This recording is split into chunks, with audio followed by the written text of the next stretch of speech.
Hello friend, welcome to my channel Aryan classes. Aryan ક્લાસીસમાં હું તમામ ધોરણ 11 કોમર્સના વિદ્યાર્થીઓનું હાર્દિક સ્વાગત કરું છું. ચલો વિદ્યાર્થી મિત્રો, આપણે આ વિડીયોની અંદર તમારી પ્રથમ વાર્ષિક પરીક્ષા 2025 કે લગભગ દરેક જિલ્લાની અંદર અંતિમ તબક્કાની અંદર છે. આઈ હોપ, આશા રાખું છું કે દરેક વિદ્યાર્થીઓની એક્ઝામ બહુ બેસ્ટમાંથી પણ બેસ્ટ જઈએ છે. ઓકે, ચલો તમારા માટે આપણે એક સરસ મજાનું આજે પેપર સોલ્યુશન કરીશું.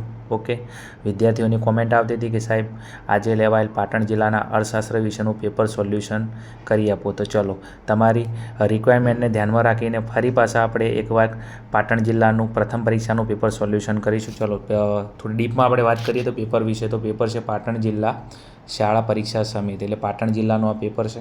તમે જોઈ શકો છો, આ પ્રથમ વાર્ષિક પરીક્ષા 2025 ધોરણ 11 અને વિષય છે અર્થશાસ્ત્ર, એટલે કે તમારું ઇકોનોમિક્સ. જે વિદ્યાર્થીઓ આર્ટ્સ અને કોમર્સમાં ભણે છે આ બંને માટે વિડીયો હેલ્પફુલ છે. જો તમારા જિલ્લામાં પેપર લેવાનું બાકી છે તો પેપર તમારા માટે મોસ્ટ આઈએમપી છે. અને જો પ્રોપર પાટણ જિલ્લાની અંદરથી મારો વિડીયો જોતા હોય અને આ પેપર તમે આપેલું હોય તો ખાસ કોમેન્ટની અંદર જણાવજો કે પેપર તમારું કેવું ગયું છે. પેપર કઈ તારીખનું તમે જોશો તો અહીંયા 14/10/2025. તો આજે કઈ તારીખથી? 14/10/2025 અને વાર છે મંગળવાર. તો આજે લેવાયેલું લેટેસ્ટ પ્રશ્નપત્ર છે. ઓકે, ચલો હવે આપણે શરૂઆત કરીએ વિડીયોની અંદર. તમારો સમય વધારે નથી લેવો. વિભાગીયની અંદર સોલ્યુશન કરતાં પહેલાં એકવાર કોમેન્ટની અંદર ફરી પાછું જયરામ સ્લોગન તરીકે આપણે લખી દઈશું. તો દરેક વિદ્યાર્થીઓના ઇકોનોમિક્સની અંદર બેસ્ટમાંથી પણ બેસ્ટ માર્ક્સ આવે. તો એકવાર કોમેન્ટની અંદર દિલથી, દાનતથી, શિદ્દતથી જય શ્રી રામ લખી દો એમ. ચલો શરૂઆત કરીએ આપણે વિભાગ એની. તો અહીંયા તમને કીધેલું છે પ્રશ્ન 1 થી 8ના પ્રશ્નો માટે આપેલ વિકલ્પોમાંથી સાચો વિકલ્પ પસંદ કરીને જવાબ લખો. પ્રત્યેકનો 1 ગુણ. ઓકે, અને તમારો જે વિભાગ એ આવે છે તમને ખબર છે કેટલા ગુણનો આવે છે? 10 ગુણનો આવે છે. ઓકે, અને આ 10 ગુણ આપણા હેતુલક્ષી છે. ઓકે, અગર કોઈ વિદ્યાર્થી એમ કહેતો કે સાહેબ ઇકોનોમિક્સમાં મારે 50માંથી 50 લાવવા છે. ઓકે, અંધારામ ગોળી નહીં છોડતો. મારા ક્લાસમાં કેટલાય વિદ્યાર્થીઓને 50માંથી 50 ફ્યુચરની અંદર પાસ્ટની અંદર આવી ગયા છે. એના માટે વિદ્યાર્થી નવું કશું નથી કરતા, વિભાગીય અને બીની અંદર ચોકસાઈ રાખે છે. ઓકે, તો તમારે બી આવી શકે છે, પણ વિભાગીય અને બીની અંદર ચોકસાઈ રાખવી પડે. ચલો શરૂઆત કરીશું આપણે વિભાગીયની અંદર ક્વેશ્ચન નંબર 1ની અંદર. ચલો શું કીધું છે? સામાન્ય રીતે દેશ, વર્ષ, વરસાદ જેવા સ્વતંત્ર ચલ રાશિ શેના પર દર્શાવવામાં આવે છે? હવે તમને ખબર છે કે તમે જ્યારે બી આલેખ બનાવો છો તો આલેખની અંદર દેશ છે, વર્ષ છે, વરસાદ છે જેવા સ્વતંત્ર ચલ રાશિ શેના ઉપર દર્શાવવામાં આવે છે? હવે આ બધા વિદ્યાર્થીને ખબર, ચવાઈ ગયેલો પ્રશ્ન છે. આ તમે કઈ ધરી ઉપર દર્શાવો? આડી ધરી ઉપર. હવે તમારી જોડે 2 ધરી હોય, એક આડી ધરી હોય અને એક કઈ ધરી હોય? ઊભી ધરી ઉપર. તો આડી ધરી ઉપર તમે શું દર્શાવશો? તો તમે દેશ છે, વર્ષ છે, વરસાદ છે જેવા સ્વતંત્ર ચલ રાશિ છે આ તમે કઈ ધરી ઉપર દર્શાવશો? આડી ધરી ઉપર દર્શાવશો. ઓકે, ચલો ક્વેશ્ચન નંબર 2ની અંદર જવું છે. તો પ્રિન્સિપાલ ઓફ ઇકોનોમિક્સ પુસ્તક કોણે લખાયું હતું? એકદમ 1000% આઈએમપી ક્વેશ્ચન છે. દરેક વિદ્યાર્થીને આવડ્યો છે. તો પ્રિન્સિપાલ ઓફ ઇકોનોમિક્સ પુસ્તક કોણે લખ્યું હતું? તો તમને ખબર છે ઓપ્શન નંબર સી આપણો સાચો જવાબ આવશે. પ્રોફેસર માર્શલે લખ્યું હતું. કોને લખ્યું હતું? પ્રોફેસર માર્શલે. ટેક્સ્ટબુકની અંદરથી બેઠો ક્વેશ્ચન પૂછેલો છે. Okay, next. ચલો ક્વેશ્ચન નંબર 3ની અંદર આગળ વધવું છે. નીચેનામાંથી કઈ વસ્તુઓનો સમાવેશ ભૌતિક વસ્તુઓમાં થાય છે? ભૌતિક વસ્તુ એટલે શું? તો જેને તમે સ્પર્શી શકો છો, જેને તમે જોઈ શકો છો એને ભૌતિક વસ્તુ કહેવાય. હવે તમે જો આ સંગીત છે, આ સંગીતને તમે જોઈ ના શકો, સ્પર્શી ના શકો, પણ તમે એને અનુભવી શકો, તો સંગીત તો ભૌતિક વસ્તુમાં આવે ને. દાક્તરી સલાહ, હવે દાક્તરી સલાહ છે એને તમે જોઈ ના શકો. હવે દાક્તર જોડે તમે ગયા બરાબર છે સલાહ લેવા માટે, તો ડૉક્ટરને તમે એમ ના કહી શકો સાહેબ સલાહ કેવી આવે, તમે એને સ્પર્શ કરો ના, પણ એને અનુભવી શકો છો. એના પછી ટીવી. હા, ટીવી જુઓ, આપણો જવાબ છે ભૌતિક. તમે ટીવીને જોઈ બી શકો છો, એને સ્પર્શી બી શકો છો, તો ટીવી આપણો કરેક્ટ આન્સર આવશે. હવે શિક્ષણ. આ શિક્ષણ પણ શું છે? તમે જેને શું કરી શકો છો? જોઈ ના શકો, એને સ્પર્શી બી ના શકો, તો એ બધી શેમાં જાય? અભૌતિકમાં જાય. તો આપણા ભૌતિકમાં જવાબ કયો આવશે? ટીવી. કારણ કે ટીવીને તમે જોઈ બી શકો છો અને સ્પર્શી બી શકો છો. Okay, next. ચલો આગળ જવું છે. ક્વેશ્ચન નંબર 4ની અંદર કિંમત અને માંગ વચ્ચે સામાન્યતઃ કેવો સંબંધ છે? ચવાઈ ગયેલો પ્રશ્ન છે, ડુંગળી બટાકા જેવો ક્વેશ્ચન છે. કિંમત અને માંગ વચ્ચે કેવો સંબંધ છે? તો વ્યસ્ત સંબંધ છે. કેવો? વ્યસ્ત. અથવા બીજા શબ્દમાં તમને ઓપ્શનમાં ઋણ બી આપે. ઓકે, કારણ કે વ્યસ્તનું ઓપોઝિટ શું થાય? ઋણ થાય. તો કિંમત અને માંગ વચ્ચે કેવો સંબંધ છે? વ્યસ્ત સંબંધ છે. ચવાઈ ગયેલો ક્વેશ્ચન છે, હર સાલ પરીક્ષામાં બેઠો ક્વેશ્ચનો છે. હવે આની જગ્યાએ તમને એવું પૂછે કે કિંમત અને પુરવઠા વચ્ચે પૂછો તો જવાબ કેવો આવો? તો સીધો સંબંધ આવો. પણ તમને કિંમત અને માંગ વચ્ચે કીધું તો વ્યસ્ત સંબંધ આવે, કારણ કે કિંમત વધે તો માંગ ઘટે, કિંમત ઘટે તો માંગ વધે, એટલે આ બંને વચ્ચે હંમેશા ઓપોઝિટ વ્યસ્ત સંબંધ હોય. પણ જો કિંમત અને પુરવઠા વચ્ચે કીધું તો કેવો સંબંધ આવો? સીધો સંબંધ આવો.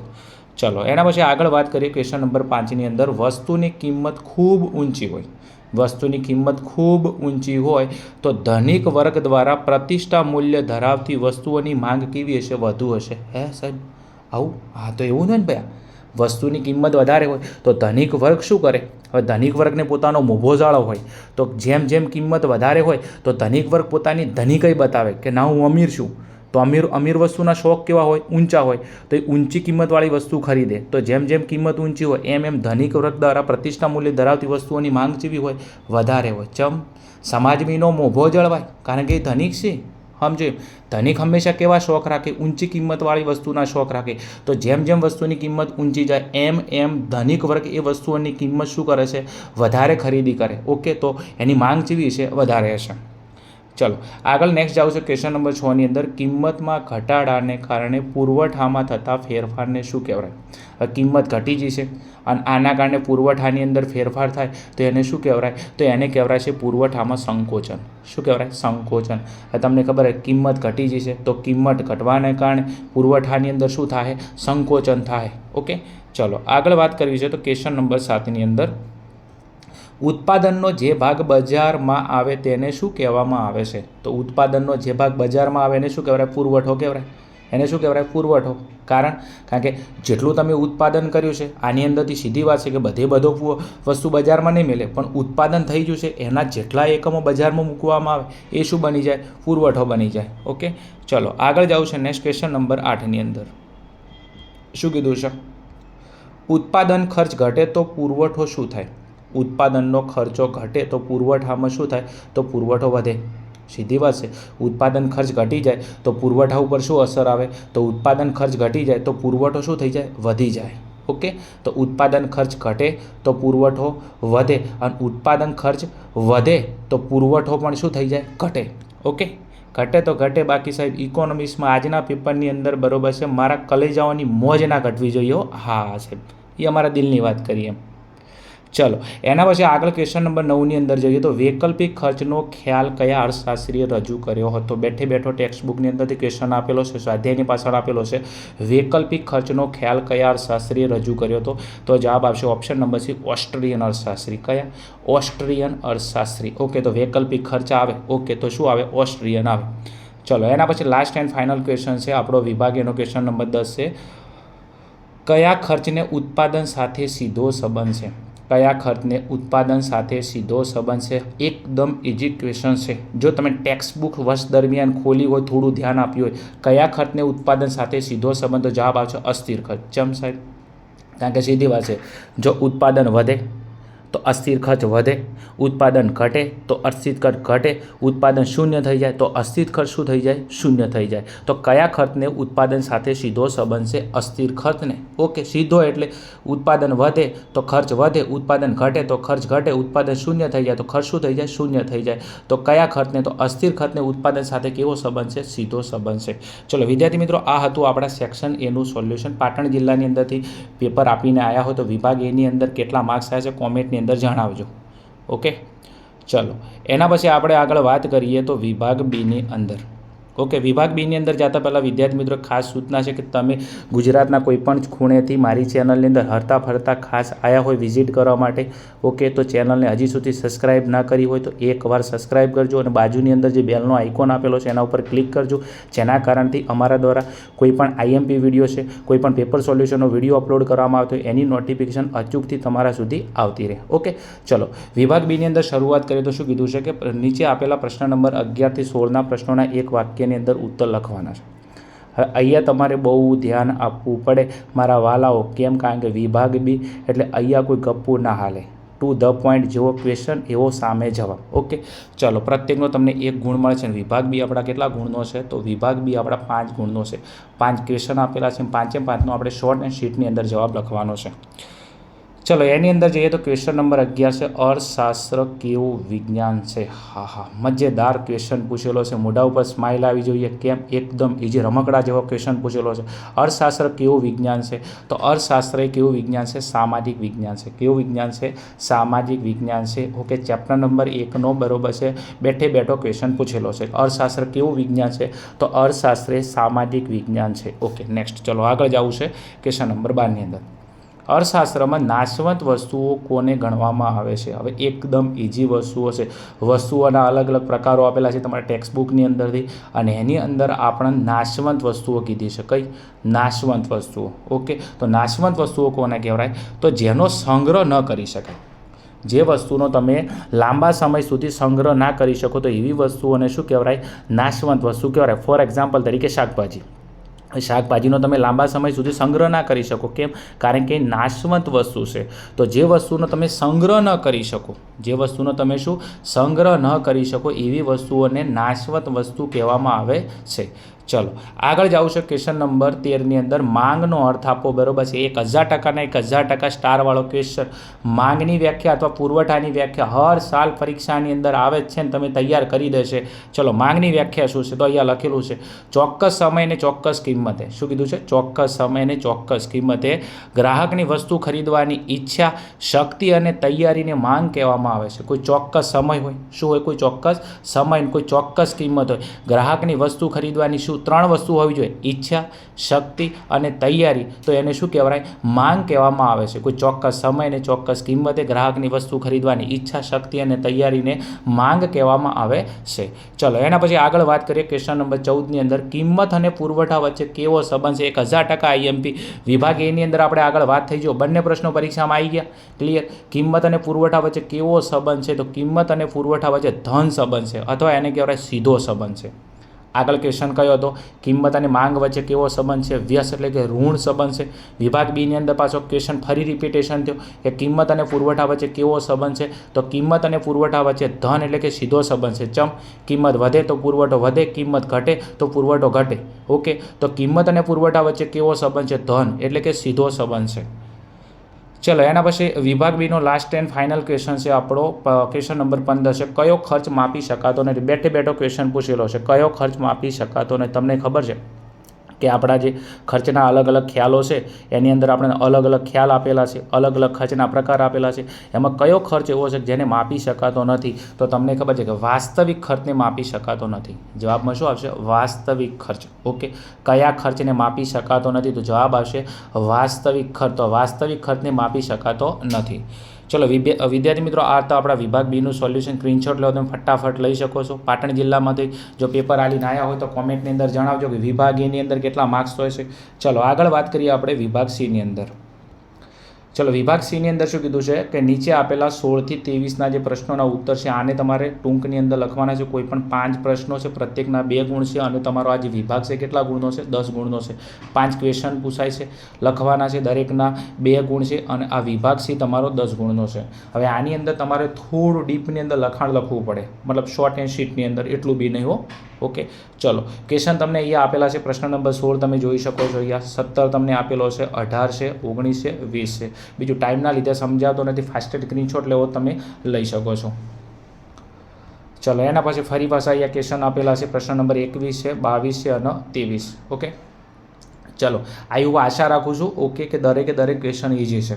ઓકે, બેઠે બેઠા છે, પેપરની અંદર બિલકુલ ફેરફાર નથી. તમારા ટેક્સ્ટબુકની અંદર સ્વાધ્યાયની પાછળ જેવા ક્વેશ્ચન આપેલા છે એવા ક્વેશ્ચન બેટા પૂછેલા છે. એટલે ટેન્શન લેવાની, ગભરાવાની, ડરવાની કોઈ જરૂર નથી. ઓકે, વેકેશનનો સમય આવી ગયો છે, તમે તાર મોજ કરો. હવે રિઝલ્ટ તો જ્યારે આવશે ત્યારે આવી જાય, બરાબર છે. ચલો આગળ નેક્સ્ટ વિભાગ ડીની અંદર જઈએ તો શું કીધું છે? નીચે આપેલા પ્રશ્ન નંબર 24 થી 31 પ્રશ્નોના માગ્યા મુજબ ઉત્તર લખો. ગમે તે 5 પ્રશ્નો, પ્રત્યેકના 3 ગુણ, 15 ગુણનો આપણો વિભાગ છે. ચલો કેટલા ક્વેશ્ચન લખવાના છે? અહીંયા ક્વેશ્ચન આપણે 5 લખવાના છે, દરેકના 3 ગુણ છે અને 15 ગુણનો આપણો વિભાગ છે. તમને મનગમતા કોઈ પણ તમારે 5 ક્વેશ્ચન લખવાના છે, જેની અંદર તમને શ્યોરિટી, આત્મવિશ્વાસ હોય. ઓકે, તમે વાંચેલા હોય ક્વેશ્ચન, એવા ક્વેશ્ચન તમારે અહીંયા લખવાના રહેશે. ચલો ક્વેશ્ચન નંબર 24 તમને આપેલો છે, અહીંયા જોઈ શકો છો. 25 છે, 26 છે, 27 છે. ઓકે, અને ક્વેશ્ચન નંબર 28ની અંદર તમને અહીંયા કેસ સ્ટડી આધારિત ક્વેશ્ચન પૂછેલો છે. આપણે એનું સોલ્યુશન કરીએ. શું કીધું છે? ચલો નીચે આપેલા આલેખના આધારે પૂછેલા પ્રશ્નોના જવાબ આપો. ભાઈ આવું આવડે ને બધું 5માના વિદ્યાર્થીને યાર આવડે હો. હા પછી એવું ના કહેતા એમ સાહેબ સમજો કે આવું ક્વેશ્ચન નહીં આવડતું ન કે પછી બીજું કામ કરે આવું ના આવડે તો ઢોકણીની અંદર પાણી લેવાનું બરાબર છે, તમારે આ સોસને ડબોળવાની શાંતિથી ગોદડું ઉઠીને હોઈ જવાનું એમ. આવો તો હાવ રમકડા જેવા ક્વેશ્ચન આવે, કેસ સ્ટડી આધારિત ક્વેશ્ચન આવે બરાબર છે, અને કદી જીવનમાં અથવા નહીં કાઢવાનું સમજો, કારણ કે બાજુની અંદર જવાબ આપેલા જ છે. ચલો ક્વેશ્ચન નંબર 28ની અંદર એક આલેખ આપેલો છે. હવે આલેખની અંદર તમને જો 2 ધરી આપેલી છે. અહીંયા 1970-71 થી લઈ અને 2010-11ની માહિતી આપેલી છે, અને અહીંયા ઉત્પાદન તમને લાખ અને ટનમાં આપેલું છે. પહેલાં એકવાર આ ડાયાગ્રામનો અભ્યાસ કરી લેવાનો, એના પછી બરાબર છે તમારે અભ્યાસ કરવાનો. હવે તમે જોશો તો સૌથી વધારે ઉત્પાદન કયા વર્ષની અંદર છે? 2010 અને 11માં. તમે જુઓ 2010 અને 11ની અંદર સૌથી વધારે ઉત્પાદન નોંધાયેલું છે. કેટલું છે? તો 86.9 લાખ ટન છે. ઓકે, સૌથી વધારે ક્વેશ્ચન આવે તો તમારે 2010-11ને ધ્યાનમાં રાખીને લખવું પડે. અને સૌથી ઓછું ઉત્પાદન પૂછે ભયા તો અહીંયા તમે જોઈ શકો છો 1970 ને 71ની અંદર કેટલું છે? તો 23.8 લાખ ટન છે. ઓકે ચલો હવે આપણે જે ક્વેશ્ચન આપેલા છે જોઈ લઈએ. શું કીધું છે? ક્વેશ્ચન નંબર એ છે એની અંદર કીધું કે કયા વર્ષમાં ઉત્પાદન સૌથી વધુ જોવા મળે છે. ઓકે, જ્યારે બી આવો ક્વેશ્ચન આવે તો તમારે મગજની અંદર 2 ક્વેશ્ચન હોવા જોઈએ, એક સૌથી વધુ, એક સૌથી ઓછું. 1000% આ 2 ક્વેશ્ચન મારા અનુભવના આધારે ક્વેશ્ચન પરીક્ષામાં આપવા જોઈએ. સમજો આની અંદર બાય ડિફોલ્ટ બહારની વસ્તુ ના આવે. ચલો કયા વર્ષમાં ઉત્પાદન સૌથી વધુ જોવા મળે છે? તો સૌથી વધુ ઉત્પાદન જો હા ધોબલો જોવે, હા સમજે અભણ માણસને ખબર પડે કયો ધોબલો મોટો છે ભયા, તો 2010 અને 11. તો કયા વર્ષમાં ઉત્પાદન સૌથી વધુ જોવા મળે છે? તો તમારો જવાબ આવશે 2011, 10 અને 11ની અંદર. ઓકે, કેટલું ઉત્પાદન છે? તો 86.9 લાખ રૂપિયા, 86.9 લાખ ટન અહીંયા એકમ આપેલો છે. કયા વર્ષમાં ઉત્પાદન સૌથી વધુ જોવા મળે છે? તો 2010 અને 11ની અંદર કેટલું ઉત્પાદન? તો 86.9 લાખ રૂપિયા. બંને વસ્તુ લખી દેવાની. ચલો આગળ વાત કરીએ તો બીની અંદર ક્વેશ્ચન આપેલો છે સૌથી ઓછું ઉત્પાદન કયા વર્ષમાં જોવા મળે છે. હવે સૌથી ઓછું તો સૌથી નીચો ધોબલો કયા વર્ષમાં છે? આ રહ્યો જુઓ, સ્તંભ ચેક કરો. સૌથી ઓછું ઉત્પાદન કયા વર્ષમાં? તો સૌથી ઓછું ઉત્પાદન 1970 અને 71ના વર્ષમાં જોવા મળે છે. કેટલું? તો 23.8 લાખ ટન. સૌથી ઓછું ઉત્પાદન કયા વર્ષમાં જોવા મળે છે? તો તમે જોશો 1970-71ની અંદર કેટલું છે? તો 23.8 લાખ ટન જેટલું ઉત્પાદન જોવા મળે છે. ચલો એના પછી નેક્સ્ટ કીધું છે સીની અંદર 59.7 લાખ ઉત્પાદન કયા વર્ષમાં થયું હતું? હવે જો 59.7 લાખ ઉત્પાદન કયા વર્ષમાં? તો ભાઈ ચેક કરો, આવો આંકડો ચોઈસ છે. હા લગભગ ઓકે આ રહ્યો જો મળી ગયું. ઓકે 59.7 લાખ ઉત્પાદન કયા વર્ષમાં હતું? તો આ કયા વર્ષમાં છે તમે જોશો તો કયું વર્ષ છે? 2000 અને 2001માં. તો અહીંયા જવાબ તમારો શું આવશે? 2001ની અંદર કેટલું ઉત્પાદન જોવા મળ્યું છે? 59.7 લાખ ઉત્પાદન જોવા મળ્યું છે. ચલો વિદ્યાર્થી મિત્રો, આ હતા આપણા ક્વેશ્ચન નંબર 28 કેસ સ્ટડી આધારિત પ્રશ્નો. આઈ હોપ આશા રાખું છું કે 3 ક્વેશ્ચન ઇઝી હતા અને તમને આવડ્યા છે. ઓકે ચલો એના પછી ફરી પાછો તમારો મનગમતો ક્વેશ્ચન આપેલો છે, કેસ સ્ટડી આધારિત ક્વેશ્ચન છે. ચલો થોડો સોલ્યુશન કરી લઈએ. નીચે આપેલા આકૃતિના આધારે પૂછેલા પ્રશ્નોના જવાબ આપો. કૂતરી નહીં લ્યા, આકૃતિ હે જો તો ખરું ભાઈ. હા ઓકે સાહેબ, તમે કીધું તો માનવું તો પડશે જ. ચલો શું કીધું છે? અહીંયા તમને 2 ધરી આપેલી છે. એક ધરી એક્સ છે તમારી, એમાં શું છે? વસ્તુની માંગ છે. ઓકે, અને એકમમાં આપેલી છે. હવે માંગના આધારે ક્વેશ્ચન પૂછે તો તમારે એક્સ ધરી ઉપર ચેક કરવાનું, અને માંગમાં શું છે? વધારો અને ઘટાડો છે. બીજા નંબરની અંદર વાય ધરી છે, તો વાય ધરી પર શું છે? વસ્તુની કિંમત. આ કિંમતને આધારે ક્વેશ્ચન પૂછે તો તમારે આવતું રહેવાનું આ વાય ધરી ઉપર. ઓકે, અને માંગના આધારે ક્વેશ્ચન પૂછે તો તમારે એક્સ ધરી ઉપર આવતું રહેવાનું. ઓકે, થોડી આકૃતિને આપણે ડીપમાં સમજીએ તો આ D1 શું છે આપણી? તો આ છે આપણી મૂળ માંગ રેખા. શું છે? મૂળ માંગ રેખા. ઓકે, હવે D1 થી લઈને D2 સુધી આવીએ, D2. ઓકે, તો માંગની અંદર શું જોવા મળે છે? ઘટાડો જોવા મળે. તો D2ની અંદર આવીએ, D1 થી D2 તરફ આવીએ. ઓકે, તો માંગમાં ઘટાડો જોવા મળે છે. અને D1 થી લઈ અને આપણે D3 તરફ આવીએ તો માંગમાં શું જોવા મળે છે? વધારો જોવા મળે છે. મારી દ્રષ્ટિએ કહું ઓકે તો આ 3 ક્વેશ્ચન પૂછાય. માંગમાં વધારો, માંગમાં ઘટાડો, મૂળ માંગ. ઓકે ચલો ક્વેશ્ચન ઉપર આવતા રહીએ આપણે. ક્વેશ્ચન નંબર 1 છે ₹30ની કિંમતે મૂળ માંગ કેટલા એકમ હોય? ₹30ની કિંમતે મૂળ માંગ કેટલા એકમ હોય? 30 રૂપિયા ચેક કરો. ચલો કિંમત આ છે, 30 રૂપિયા એટલે આ રહ્યા, અને એમાં મૂળ માંગ કીધી છે તો આટલે આવે. તો 30ની કિંમત અને મૂળ માંગ. હવે D1 આપણી શું છે? આ D1 આપણી મૂળ માંગ છે, તમને પહેલાં વાત કરી છે. અને આ મૂળ માંગ એ 30ની કિંમતે મૂળ માંગ કેટલી હોય તો મૂળ માંગ આ રહી જુઓ કેટલા એકમ છે 3 એકમ છે. આવી ગયું. તો અહીંયા આપણે જવાબ લખવો પડે કે ₹30ની કિંમતે મૂળ માંગ કેટલા એકમ તો 3 એકમ. જવાબમાં શું આવશે 3 એકમ. ઓકે, ચલો આગળ વાત કરીશું નેક્સ્ટ ક્વેશ્ચન નંબર 2 ની અંદર. માંગ રેખા D2 શું દર્શાવે છે? દીકુ નહીં ભાઈ, D2 હે સોની મની ભણવાનું કરી એક્ઝામ છે ભાઈ. ચલો શું કીધું છે? માંગ રેખા D2 શું દર્શાવે છે? તો માંગ રેખા D2 આ રહી જો. માંગ રેખા D2 શું દર્શાવે છે? તો એ માંગની અંદર ઘટાડો દર્શાવે છે. તો અહીંયા તમારો જવાબ શું આવશે? માંગમાં ઘટાડો દર્શાવે છે. કારણ કે તમે જો અહીંયા D2 એટલે D1 થી આ D2 તરફ આવો તો માંગની અંદર શું થાય છે? ઘટાડો થાય છે. એના પછી નેક્સ્ટ ક્વેશ્ચન નંબર 3ની અંદર જમણી બાજુની માંગ રેખા D3 શું બતાવે? જમણી બાજુ તો જમણી સાઈડ એટલે આ સાઈડ આવતા રહો. અને માંગ રેખા D3 આ શું દર્શાવે છે? તો આ માંગમાં વધારો દર્શાવે. તો તમારો જવાબ શું આવશે? માંગમાં વધારો. ઓકે, ચલો આ હતા આપણા ક્વેશ્ચન નંબર 29નું સોલ્યુશન. એના પછી પ્રશ્ન નંબર 30 છે, તમે જોઈ શકો છો અહીંયા. ચલો એના પછી નેક્સ્ટ છે વિભાગ E ની અંદર લાસ્ટ એન્ડ ફાઇનલ વિભાગ છે આપણો. નીચે આપેલા પ્રશ્ન નંબર 32 થી 34ના પ્રશ્નોના સવિસ્તર ઉત્તર લખવાના છે. ગમે તે બે, પ્રત્યેકના 5 ગુણ અને 10 ગુણનો વિભાગ છે. તમને મનગમતા કોઈ પણ ક્વેશ્ચન આપેલા છે એમાંથી તમારે 2 ક્વેશ્ચન લખવાના છે. 5 ગુણ દરેકના મળે છે અને 10 ગુણનો આપણો આ વિભાગ છે. ચલો ક્વેશ્ચન તમે જોઈ શકો છો. ક્વેશ્ચન નંબર 32 માંગનું વિસ્તરણ અને સંકુચન આકૃતિ સમજાવો. મોસ્ટ આઈએમપી ક્વેશ્ચન છે, તમે તૈયાર કર્યો છે I hope. Clear. Question number 33 છે વ્યાપાર ચક્રના તબક્કાઓ. I hope most IMP question છે. તમારા સ્કૂલની અંદર, તમારા ટ્યુશનની અંદર આઈએમપી ક્વેશ્ચન આપેલો જ હશે. ચલો એના પછી દરેકનો ગુજરાતના જેટલા બી વિદ્યાર્થીઓ એમનો મનગમતો પ્રશ્ન ફરી પાછો નીચે આપેલ અસ્થિર ખતની અનુસૂચિના આધારે આકૃતિ દોરી સમજાવો. ઓકે, એકદમ ઇઝી ક્વેશ્ચન છે ભાઈ, આવડે એવો છે. ઓકે, ચલો તો વિદ્યાર્થી મિત્રો આ હતું આપણું આજનું પાટણ જિલ્લાનું પ્રથમ વાર્ષિક પરીક્ષા 2025નું ધોરણ 11ના અર્થશાસ્ત્ર વિષયનું સોલ્યુશન. આઈ હોપ વિડીયો તમને હેલ્પફુલ થયો હશે. ખબર પડી હોય તો કોમેન્ટની અંદર જણાવજો. વિડીયોને લાઇક કરજો અને તમારા મિત્રો સુધી શેર કરજો. અને ચેનલ પર નવા હો તો ચેનલને અચૂકથી સબસ્ક્રાઈબ કરજો. મળીશું આવા જ કોઈ પેપર સોલ્યુશન સાથે. ત્યાં સુધી જોતા રહો અમારી ચેનલ આર્યન ક્લાસીસને. Okay, thank you. જય હિન્દ, જય ભારત, તથાસ્તુ.